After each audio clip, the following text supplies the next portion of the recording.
Are you stuck at a certain level and you can't manage to get to the next island or sea? Well, if yes, then the chances are that you are using the wrong fruit for your current sea. So these are the best ones for the first and second sea. And if you want to see more, make sure to watch this video till the end. Today's shoutouts go to these guys. If you want a shoutout in the next video, just leave a like and tell me in the comments what fruit you are using in your current sea. So when it comes to first sea, getting the right fruit is essential if you want to beat it fast and without any problems. So, first one that I recommend is smoke. Why smoke? Well, it's the cheapest elemental fruit that you can buy in the first sea. And as you probably already know, getting an elemental fruit is really important if you are using swords or fighting styles to grind. Why? Well, it allows you to dodge enemy attacks, which is insanely important since in the first sea you have very little health and the enemies can almost one-shot you. And also smoke has relatively fast travel, which is decent. Next one, flame. It's one of the best beginner-friendly, easy to use and most importantly efficient fruits that you can get in the first sea. It costs only 250k pelly, but it provides insanely good stats for grinding levels. Not so for PvP, but it is what it is. Also, it's really useful against bosses since it is high knockback and you can dodge their attacks. Every move has huge area of effect and it is easy to awaken. So why not get it? Another similar one is magma. It costs a lot more, 850k pelly. This fruit is perfect if you are planning to hunt sea beasts in first sea. You can walk on water and it's effective against them. Also, it's considered as the highest damage fruit out of all fruits in the game, so that's A+, I guess. Skills have low mastery and very short cooldowns, so you can spam them. So if you have enough money in the first sea, make sure to get magma. Now the opposite, ice. Ice is a fruit for those players who want it all balanced out. It's great both in PvP, bounty hunting, and in level farming. Also, you can walk on water. And lastly, the first sea beast of a fruit, not beast type fruit, but it's so good it's like a beast. The almighty light fruit. This is the fruit if you want to speedrun the first sea. Apart from one of the fastest travel moves, this fruit comes with a sword and it's elemental. So you will be able to dodge enemy attacks, spam M1s and spam skills, so you are sweeping through the enemies. It costs 650k pelly, which is nothing compared to how good it is, and it's not so hard to find in stock. So if you plan on beating the first sea, and maybe even use it a little in the second sea, you have to get the light fruit. Now let's get to the second sea. Now that you are in the second sea, you will focus less on elemental fruits because you will be harder to kill. But that doesn't mean you shouldn't use them at all. For example, I would recommend you to use magma fruit even in the second sea. It's still a beast in the second sea, so you will be able to fight real players and farm levels without any problems. But what if you wanted to go all out on PvP? Then the spirit fruit is the way to go. Now don't get me wrong, it does cost a lot, 3.4 million pelly.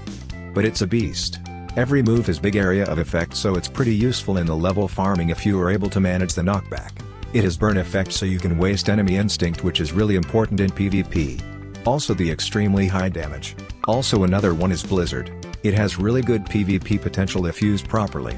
It is a bit cheaper than spirit, 2.4 million pelly, so that's good, I guess. Why is it good? It has really high damage and stun, so no matter what you use it for, it gets the job done. It's a relatively new fruit, so it's pretty cool to use it. Also, if you're on an island that has a lot of bosses, like in the first sea prison, this fruit will be really useful because it's a beast against bosses. You can also fight sea beasts with it and it has good combo potential. And on top of all of that, it's elemental, so you get all the elemental buffs. Another PvP beast for second sea is venom. I mean, there is literally no chance that you haven't seen a venom bounty hunter if you reach the second sea. And that's not without a reason. It's extremely good for close range combats because of high damage, burn effect, insane combo potential and other abilities that make this fruit special. And the price of 3 million pelly is really nothing compared to how good this fruit is really. But I wouldn't recommend it for grinding levels. Why? Well, there is one fruit that is certainly better than every single fruit when it comes to grinding.